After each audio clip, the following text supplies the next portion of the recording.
반갑습니다. 오늘 우리 누가복음 두 번째 시간 말씀을 생각하기 전에 지난주에 함께 나눴던 누가복음 첫 번째 말씀, 누가복음의 개요에 대한 말씀을 다시 한번 정리해 보도록 하겠습니다. 누가복음이 어떤 복음서인가 하는 것이죠. 누가복음은 특별히 소외된 자들을 위한 복음이다 하는 말씀을 드렸습니다. 또 다른 복음서들에 비해서 좀 특별한 내용들, 그런 내용들이 누가복음 속에서 많이 다루어지고 있고요. 예수님의 특별한 비유의 내용들이 누가복음 속에 많이 등장하는 것을 볼 수 있습니다. 특별히 누가복음을 기록하고 있는 의사 누가는 역사가적인 관점에서 이 누가복음을 기록하고 있다 하는 말씀도 함께 나누었습니다. 누가가 이 누가복음을 시작하면서 이렇게 이야기하죠. 우리 중에 이루어진 사실에 대하여 이렇게 이야기하고 있습니다. 그러니까 이건 역사적인 사실을 기록하고 있다 하는 것을 이야기하고 있습니다. 그래서 복음은 우리 중에 일어난 실제의 사건들, 진실의 사건들을 기록하고 있고 우리가 그 복음의 말씀을 믿음으로 따라가는 것이 참 중요하다 하는 것을 이야기하고 있습니다. 그래서 우리가 이 말씀이 정말 우리에게 어떤 의미가 있고 우리에게 주시는 이 구원의 복음이 어떤 내용인가 하는 것을 진지하게 열정을 가지고 복음을 연구하는 것이 중요하고 복음을 사랑하는 마음을 가지는 것이 중요하다는 말씀을 드렸습니다. 복음을 그저 알고 있는 것에서 그쳐서는 안 되고요. 믿음과 확신 가운데 서야 한다는 것이죠. 그것이 우리의 영혼을 살리고 우리를 흔들림 없는 구원의 확신 위에 세워주는 것이니까 단지 복음을 머리로 아는 것에서 그치는 것이 아니라 우리의 마음으로 또 우리가 전인격적으로 복음을 믿고 확신하는 삶이 중요하다 하는 이야기를 누가복음의 서론 부분에서 우리가 함께 나누었습니다.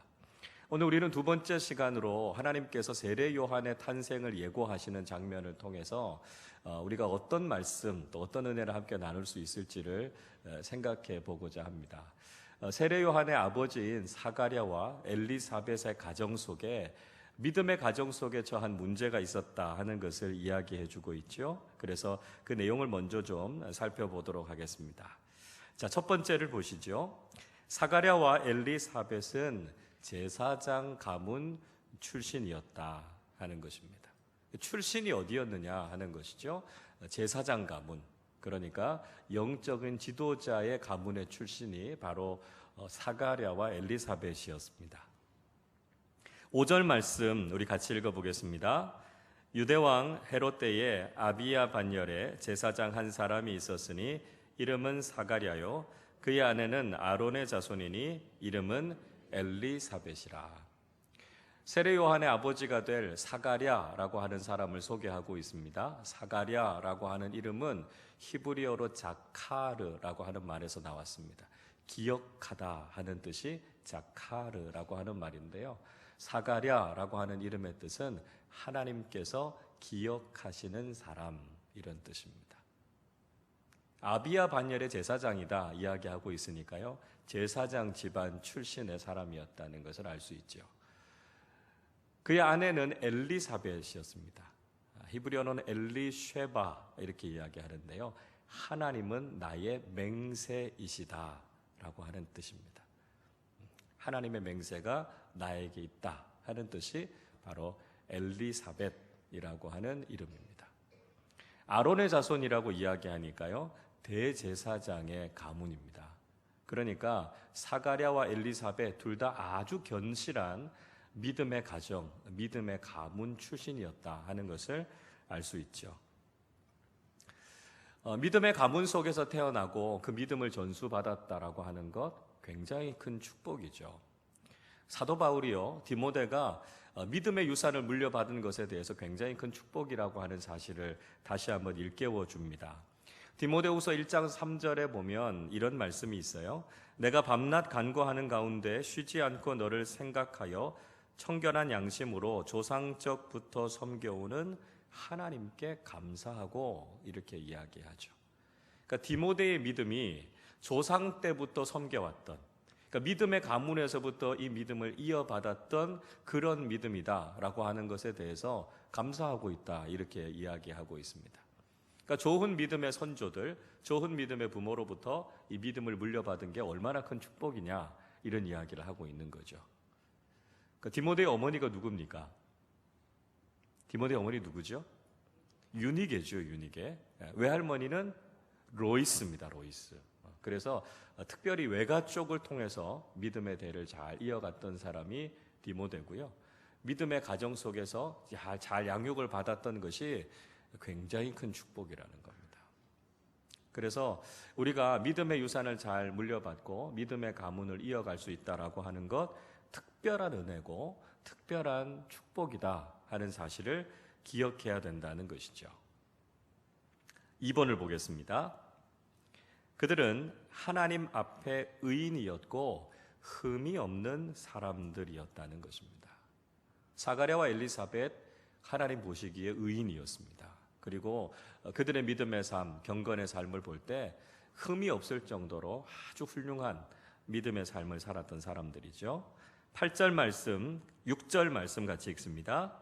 이 두 사람이 하나님 앞에 의인이니 주의 모든 계명과 규례대로 흠이 없이 행하더라. 하나님 앞에 의인이었다 이야기합니다. 마치 욥에 대해서 묘사하면서 뭐라고 이야기합니까? 동방에서 큰 자고 의로운 사람이었다, 이렇게 이야기하고 있는 것처럼 그들이 하나님 앞에서 의로운 삶을 살았다는 거예요. 어떻게 의로운 삶을 살았습니까? 주의 모든 계명과 규례대로 행했다는 거예요. 하나님의 말씀을 어기지 않고 그 말씀대로 아주 철저하게 지키면서 살았던 사람들이었다, 이렇게 이야기하고 있습니다. 그러니까 제사장의 가문이었을 뿐만 아니라 그들은 삶 속에서도 경건을 실천하는 사람이었다는 거예요. 그래서 경건의 모양, 경건의 자리만 있었던 게 아니라 실질적으로 그들에게는 경건의 능력도 있었고요, 경건한 삶을 실천하는 행함도 있었던 사람들이다. 아주 믿음이 훌륭한 사람들이죠. 제사장의 가문이라 그래서 다 훌륭한 믿음의 삶을 살았던 건 아니지 않습니까? 성경에서 우리가 대표적으로 예를 들자면 엘리 제사장 집안 이야기할 수 있죠. 홈리와 비느하스 같은 사람, 제사장 집안 출신임에도 불구하고 각종 악한 일들을 행하지 않았습니까? 경건의 자리에 있다고 해서 경건한 삶을 사는 게 아니고요, 경건한 삶을 살 수 있는 것도 우리에게 주신 영적인 능력이라는 거죠. 사가랴와 엘리사벳, 경건한 믿음의 가정 출신이었을 뿐만 아니라 그들의 삶 속에서도 경건한 삶을 실천하면서 살았던 사람이다라고 하는 거죠. 그러니까 내가 믿음의 가정에서 태어났다, 그것만 자랑할 것이 아니라 우리가 그 믿음의 대를 잘 이어받아서 우리가 더 경건하고 훌륭한 믿음의 사람들로 살아가기 위해서 우리의 삶 속에서 구체적으로 실천하는 사람들이 되는 것이 중요하다는 것입니다. 3번을 보시죠. 경건한 믿음의 가정에도 문제는 있게 마련이라는 겁니다. 제사장의 가문이었고 경건한 삶을 살아가고 있는 훌륭한 믿음의 가정이었습니다.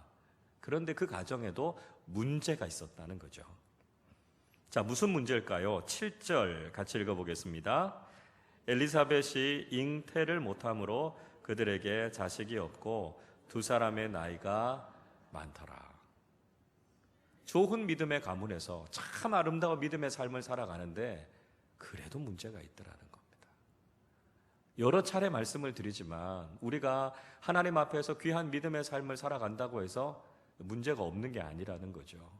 우리가 믿음을 가지고 살아가든지 믿음을 가지지 않고 살아가든지 인생에서 문제는 똑같이 만나게 될 수 있다는 것이죠. 자, 그러면 믿음을 가지고 있다는 것과 믿음을 가지고 있지 않다라고 하는 것의 차이는 뭡니까? 똑같이 문제는 있어요. 차이는 뭐예요? 차이는 이런 거예요. 우리가 믿음 없이 살아가면요, 문제를 만나게 되면 문제 때문에 절망하게 됩니다. 문제에 매몰돼 버려요. 그래서 그 문제 속에서 절망하고 낙심하게 된다는 것이죠. 자, 그런데 믿음의 사람들이 문제를 만나면 어떻게 될까요? 문제 때문에 기도하게 된다는 거예요.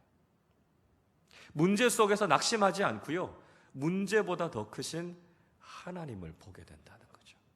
그리고 그 문제를 풀어가는 과정 속에서 하나님의 특별한 은혜를 경험하게 된다는 것입니다. 여러분, 우리가 반드시 기억하셔야 될 것이 있어요. 믿음의 사람들에게 있어서의 문제는 절대로 그를 망하게 하는 게 아니라는 겁니다. 문제를 통해서 하나님의 섭리를 깨닫고 문제를 통해서 하나님을 더 깊이 경험하게 되고요. 그 문제를 뛰어넘어서 하나님의 더 풍성한 은혜를 경험하게 하실 줄로 믿습니다. 자, 네 번째 보시죠. 사가랴는 자신의 직무에 충실한 사람이었다는 것입니다. 자기에게 맡겨져 있는 직무, 자신에게 맡겨져 있는 직책, 그 일에 충실했던 사람이 사가랴였다는 것이죠. 8절 9절 같이 읽어보겠습니다. 마침 사가랴가 그 반열의 차례대로 하나님 앞에서 제사장의 직무를 행할새 제사장의 전례를 따라 제비를 뽑아 주의 성전에 들어가 분향하고. 사가랴가 제사장으로서 역할을 하는데요, 반차에 따라서 반열에 따라서 섬기는 일을 했다, 이렇게 이야기하고 있습니다. 당시의 제사장은 24반차가 있었습니다. 순번이 있었던 거죠. 그래서 24개의 사람, 24사람이 서로 제비를 뽑아서 그 순서대로 들어가서 분향하고 성전을 섬기는 일을 했었습니다. 그래서 자기 순서가 돌아오는 거예요. 사가랴가 자신의 직무, 자신에게 맡겨져 있는 일들을 아주 성실하고 충실하게 감당해내고 있었다는 것을 이야기하고 있습니다. 하나님께서 기뻐하시는 사람들은 하나님께서 세워주신 그 자리에서 하나님께서 맡겨주신 그 일을 사명으로 생각하고 그곳에서 충성을 다하는 것입니다. 그게 인간적으로 볼 때 커 보일 수도 있고요, 또 보잘것없어 보일 수도 있습니다. 그러나 그것이 그 어떤 일이라 할지라도 하나님께서 내게 주신 직책, 하나님께서 내게 맡겨주신 삶의 자리, 여기가 사명의 자리다라고 하는 것을 깨닫고 바로 그 자리에서 그리스도인답게 살아가는 것이죠. 사람들이 보든지 보지 않든지, 사람들이 인정하든지 인정하지 않든지, 중요한 건 내가 하나님 앞에서 어떻게 살아야 할 것이고 하나님 앞에서 어떻게 내가 이 일을 감당해야 될 것인가 라고 하는 자세를 가지고 그 일에 성실하게 행하는 사람들이 바로 주님의 제자가 되는 사람들이라는 것이죠. 그래서 하나님께서 우리를 그렇게 달아보시는 거예요. 우리에게 맡겨주신 그 일, 가정에서, 직장에서, 삶의 자리에서 하나님 앞에서 우리가 얼마나 성실하고 충실하게 그 일을 감당해낼 수 있는가, 하나님께서 그것을 보시고 우리를 칭찬하신다라고 하는 것이죠. 그래서 성실하게 우리에게 맡겨져 있는 일들, 우리에게 맡겨져 있는 사명을 잘 감당하는 우리 모두가 되실 수 있기를 바랍니다. 자, 이렇게 경건한 믿음의 가정이었습니다. 문제가 있었지만 여전히 믿음을 가지고 살아가는 이 가정에 하나님께서 요한을 선물로 주시겠다, 아들을 주시겠다, 이렇게 약속해 주셨죠.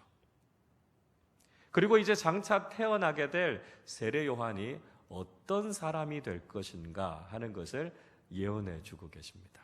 자, 세례 요한이 어떤 사람이 됩니까? 1번을 보시죠. 세례 요한은 다른 사람들의 기쁨이 되는 사람이다, 이야기하고 있습니다.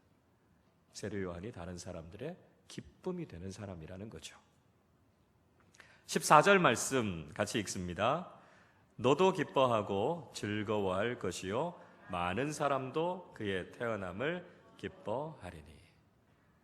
요한이 탄생함을 통해서 아버지 사가랴, 어머니 엘리사벳 기뻐하는 건 뭐 당연하겠죠. 그렇죠?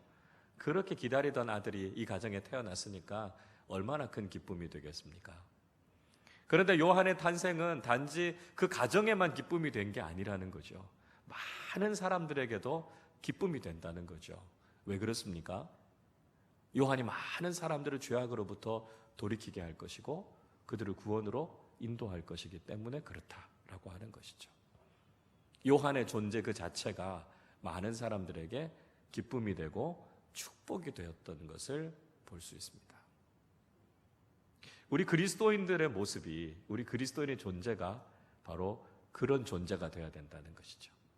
교회가요, 그런 곳이 되어야 된다는 거예요. 그리스도인들이 있다는 사실, 교회가 이 땅에 존재하고 있다는 사실이 많은 사람들에게 기쁨이 되고 축복이 되어야 된다는 것이죠. 우리 아름다운 교회가 여기에 있기 때문에 우리 주변의 이웃들이 야, 아름다운 교회가 있어서 너무 기쁘다. 너무 행복하다. 우리가 이런 이야기를 들어야 된다는 거예요. 우리가 살아가는 그 삶의 자리에서 예수 믿는 분들이 내 옆에 있어서 너무 좋다. 너무 기쁘다.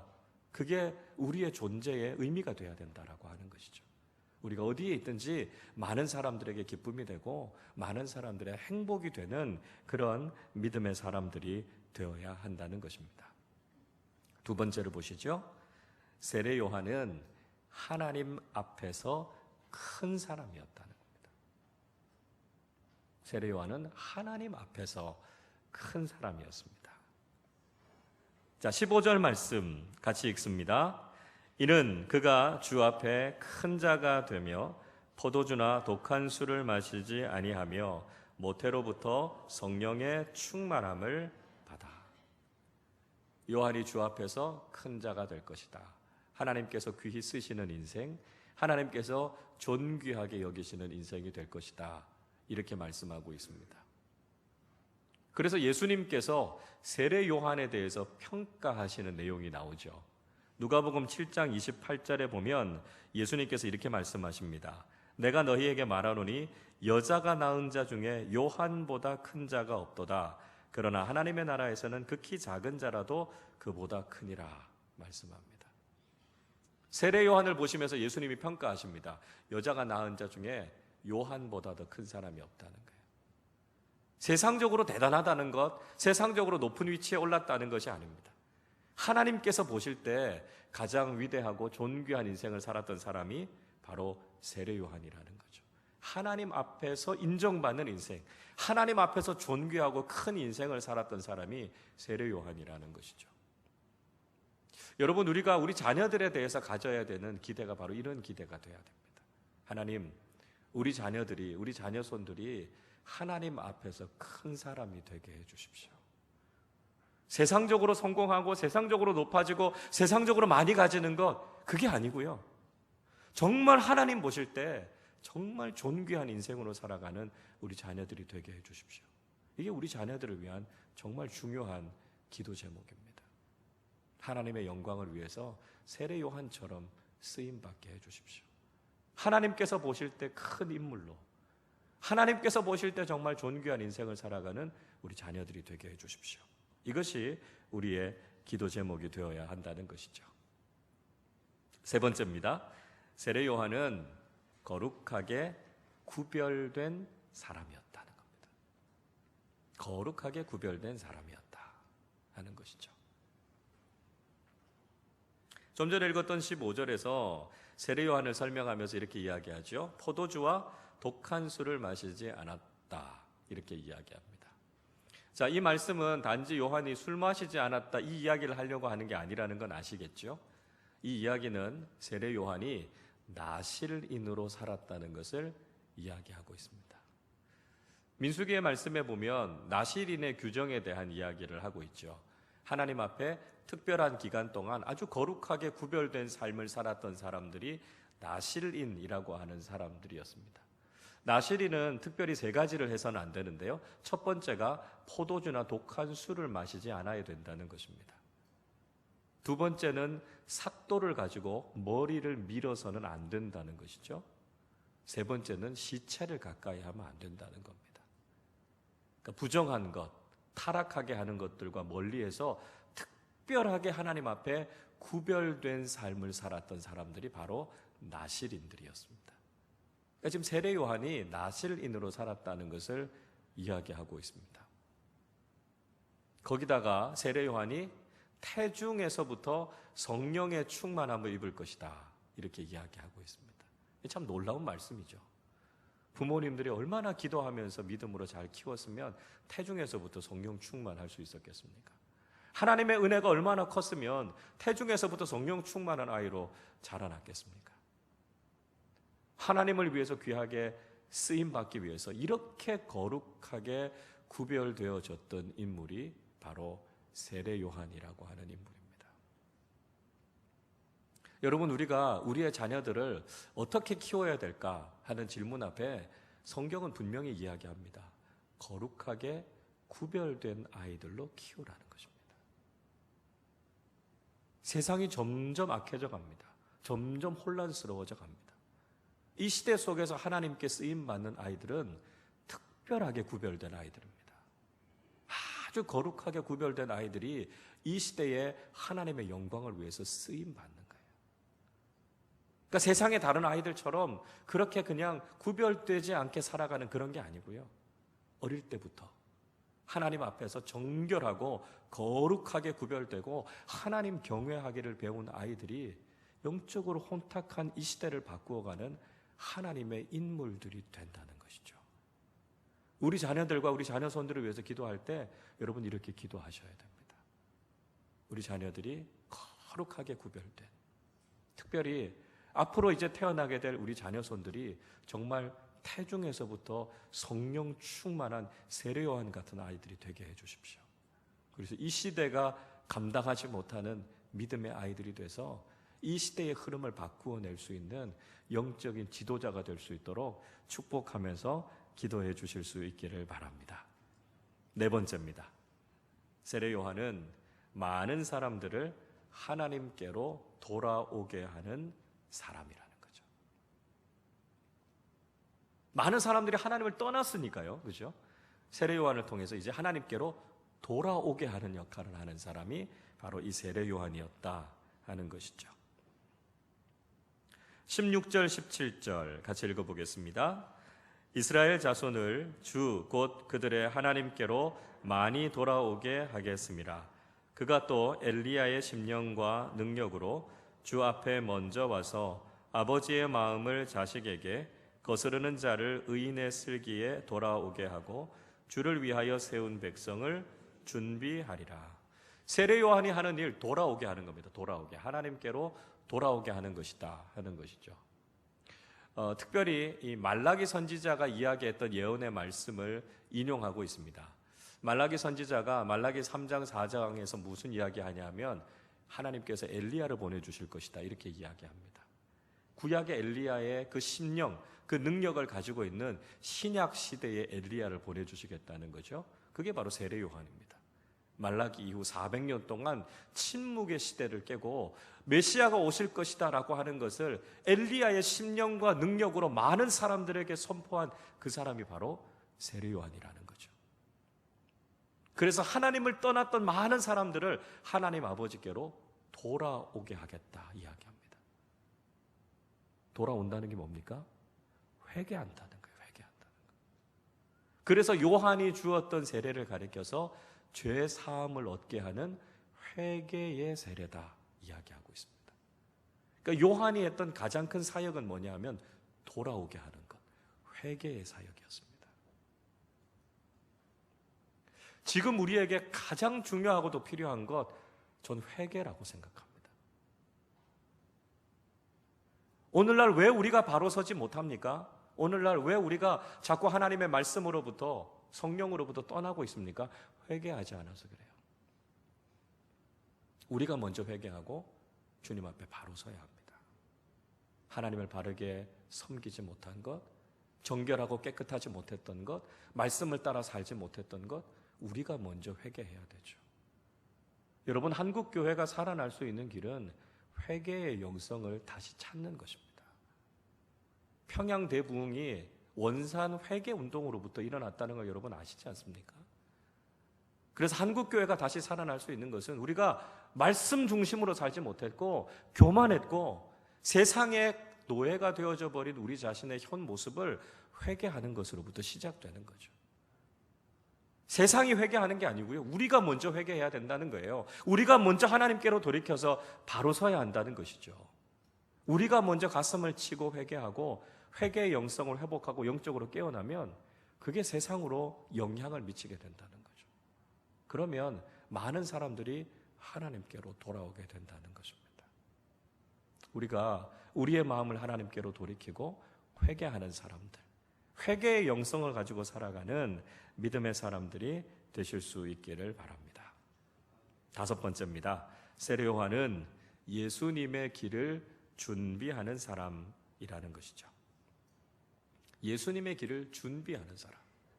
그러니까 세례 요한의 또 다른 의미는 뭐냐면 준비자다. 준비자. 준비하는 사람이다. 17절 뒷부분에 이야기하죠. 주를 위하여 세운 백성을 준비하리라. 준비하리라.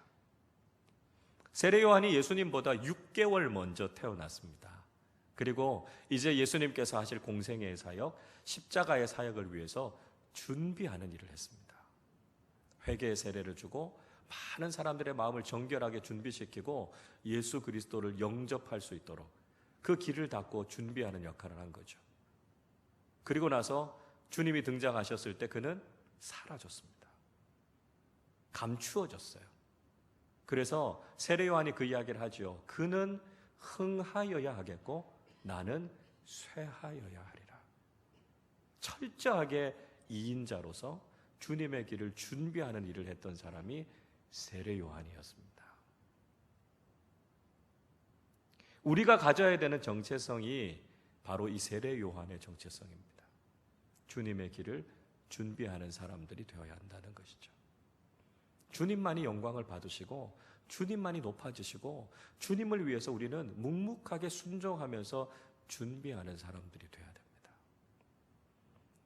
우리 신앙생활 속에서 왜 자꾸 문제가 생깁니까? 우리 공동체 안에서 왜 자꾸 갈등이 일어납니까? 나를 드러내기 때문에 그래요. 내가 영광을 받으려고 하고 내가 주인공이 되려고 하기 때문에 그렇습니다. 여러분, 영광은 주님이 다 받으셔야 됩니다. 나는 절대로 주인공이 될 수 없고요. 나는 절대로 주님의 영광을 가로채서는 안 됩니다. 우리는 세례 요한처럼 그저 묵묵하게 주님이 하실 일들을 위해서 준비하고 헌신하는 사람들이 되어야 한다는 것이죠. 우리 자신을 드러내지 않고 우리 자신은 감추어져서 주님이 쓰시고자 할 때 우리가 그렇게 쓰임받고 주님의 영광만을 드러내는 사람들이 될 때 우리는 세례 요한처럼 하나님 앞에 인정받는 주님의 일꾼들이 될 수 있다는 것이죠.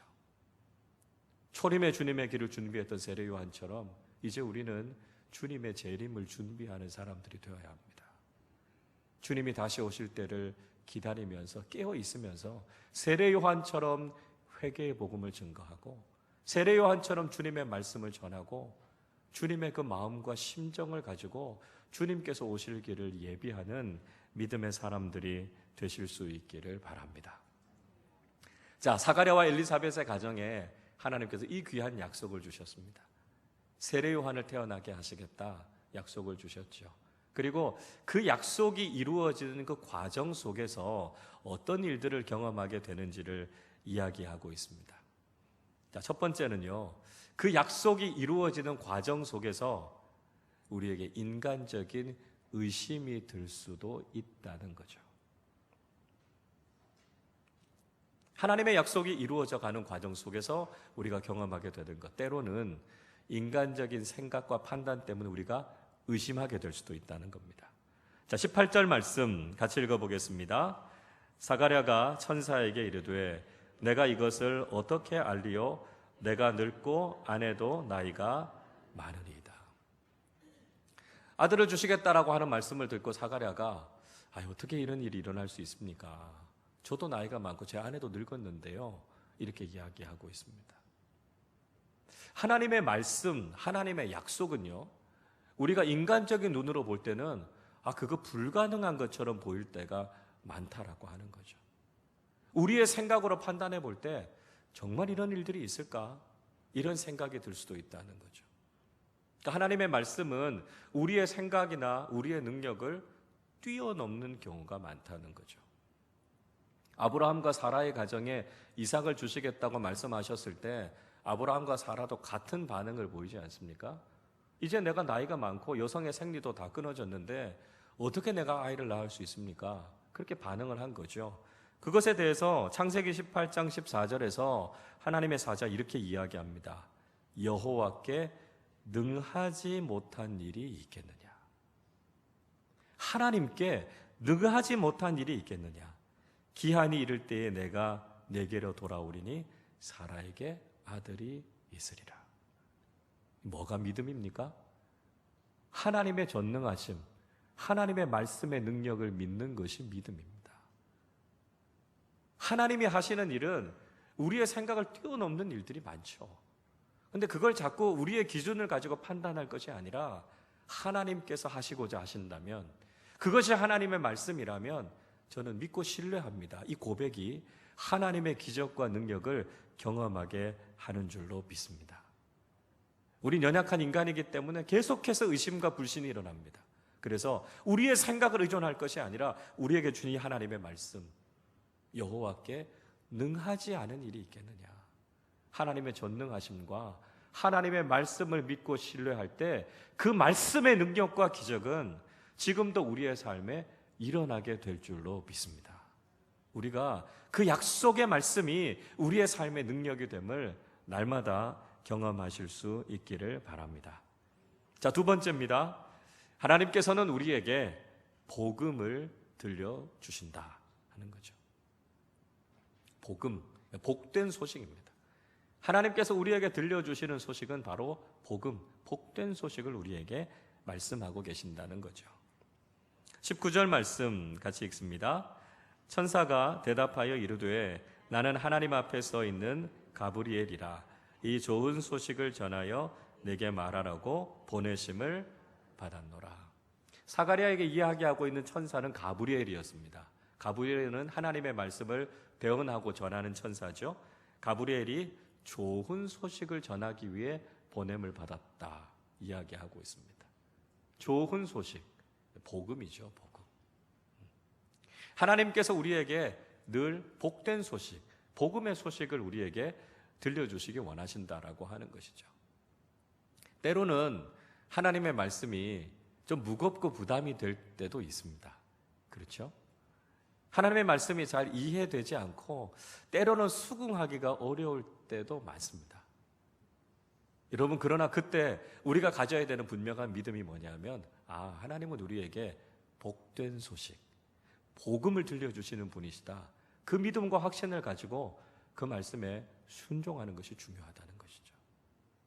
내가 이해되지 않을지라도, 나에게 무겁고 부담이 되는 말씀일지라도 하나님이 내게 주시는 건 가장 좋은 것이다 하는 것을 믿고 나아가는 사람들에게 하나님의 말씀은 축복으로 임하게 된다는 것이죠. 여러분, 성장할 때 한번 생각해 보십시오. 어릴 때는요, 부모님들이 하는 말씀이 그냥 좀 듣기 싫고 잔소리처럼 받아들여질 때가 많습니다. 그게 정상이죠. 왜 자꾸 저 얘기 또 하시나. 그런데 어느새 우리가 부모가 되고 자라나서 보니까 그 말씀이 우리 잘 되라고 하신 말씀이구나. 우리가 다 알게 되는 거죠. 그때는 몰랐지만, 그때는 잔소리 갖고 듣기 싫었지만 시간이 지나고 들어보니까 그게 진짜 좋은 말씀이었고 그게 진짜 나한테 복된 말씀이었구나 깨닫게 되지 않습니까? 하나님의 말씀도 마찬가지입니다. 우리가 지금 하나님의 말씀이 다 이해되지 않고 다 받아들여지지 않더라도 하나님께서 우리에게 들려주신 말씀은 우리를 복되게 하시는 말씀이니까 믿음으로 그 말씀 따라가면 내 인생이 복될 것이다. 이렇게 믿고 나아가는 것이죠. 그렇게 믿고 나아가는 사람들에게 약속의 복이 이루어지게 된다는 것입니다. 세 번째입니다. 인생의 고난과 시련이 찾아올 수 있다는 것입니다. 약속이 이루어지는 과정 속에서 인생의 고난, 인생의 시련이 있을 수 있다는 거죠. 20절 말씀 같이 읽겠습니다. 보라, 이 일이 되는 날까지 내가 말 못하는 자가 되어 능히 말을 못하리니 이는 내가 내 말을 믿지 아니함이거니와 때가 이르면 내 말이 이루어지리라 하더라. 사가랴가 하나님의 약속이 이루어질 때까지 말 못하는 자가 됐다는 거죠. 왜 그렇습니까? 하나님의 약속을 신뢰하지 않았기 때문이죠. 믿지 않았기 때문에 그렇다는 겁니다. 그리고 결국은 그 약속이 이루어지게 될 것을 볼 것이고 그때에서야 혀가 풀리고 말을 하게 될 것이다 이야기하고 있습니다. 약속의 말씀이 이루어지는 과정 속에서 우리는 이런 고난과 시련을 경험하게 될 수 있다는 것입니다. 때로는 약속의 말씀이 잘 믿어지지 않아서 우리가 그 말씀 따라가지 않고 이렇게 방황하면서 고난과 어려움을 겪기도 하죠. 또 우리가 약속의 말씀을 향해서 나아가는데요, 그걸 가로막는 일들이 있습니다. 방해하는 일들이 있어요. 그것 때문에 고난과 어려움이 있을 수도 있습니다. 그러니까 약속을 이루는 과정 속에서 그 고난과 시련이 있을 수 있지만, 그러나 결국은 우리가 그 모든 과정들을 인내하면서 나아가는 것이 중요하다라고 하는 거죠. 약속을 이루는 길 그렇게 쉽지 않습니다.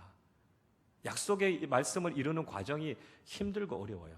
힘들고 어렵다고 포기할 것이 아니라 약속을 통해 주실 축복을 바라보면서 그 과정을 믿음으로 잘 인내하며 나가는 것이 중요하다는 것입니다. 자, 마지막 네 번째입니다.